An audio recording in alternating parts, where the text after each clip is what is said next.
ئێمە خەونی ئەمریکەکان دەهێنینەدی. سەرۆک دۆناڵد ترامپ بە دەنگێکی زوڵاڵەوە شانازی بە بەهێزبوونی ئابووری وڵاتەکەی دەکات کە گەشەی کردووە و ڕێژەی بێکاری بە شێوەیەک دابەزیوە کە نزیکە لەوەی لەو ئاستەنزمە پێشتر تۆمار نەکرابێت.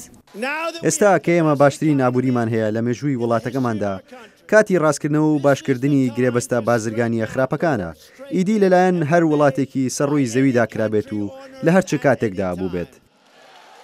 ترامپ لە تویتەکەیدا ڕایگەیاند دانانی باش لەسەر ئەو شتومەکانەی لە دەرەوەی وڵاتەوە هاوردە دەکرێن ئێزگار سوودی دەبێت و دەڵێت دارایی ئەمریکا باشتر دەکات و هەلی کار زیاد دەکات و سامانێکی گەورە بۆ وڵاتەکە دەهێنێت.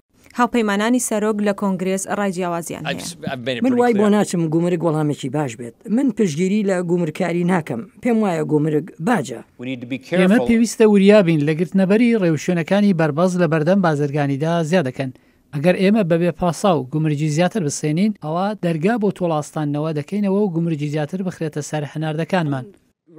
ئەوە تەنها کۆماریەکان نین ناڕازین بەڵکو سیناتۆری دیموکراتی هایدی هیتکەمپی ویلایەتی نۆرت داکۆتا لە تویتەکەی بڵاوی کردوتەوە دەڵێت زیادکردنی شەڕی ئابووری لەگەڵ چین دوایین شتێکە جوتیارانمان بیانەوێت لەم کاتەی وەرزی چانەوەی بوەربوومەکانە ئەم شەڕە بازرگانیە زیاتر لە چین زیان بە نۆرت داکۆتا دەگەیەنێت بۆی استراتیژیەکی سەرکەوتوانە نییە. لە کاتێکدا کەرتە جیاوازەکانی ئەمریکا بە ئاستی جیاواز گومرگکاریەکە کاری تێکردوون بەڕێوەبەرایەتی سەرۆک ترامپ دەڵێت شەڕە بازرگانیەکە زیانی زیاتر بە چین دەگەیەنێت و دەبێتە مای مامەڵەیەکی بازرگانی باشتر بۆ ویلایەتە یەکگرتووەکانی ئەمریکا.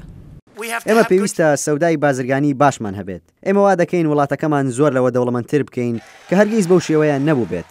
گروپەکانی بازرگانی پێشهاتی مەترسیدار دەبینن وەک ئەوەی ژووری بازرگانی ویلایەتە یەکگرتووەکانی ئەمریکا ئاگاهی داوە لەوەی ڕەنگە گومرگکاری ئابووری بەهێز لاواز بکات ئەوەی ترامپ شانازی پێوە دەکات.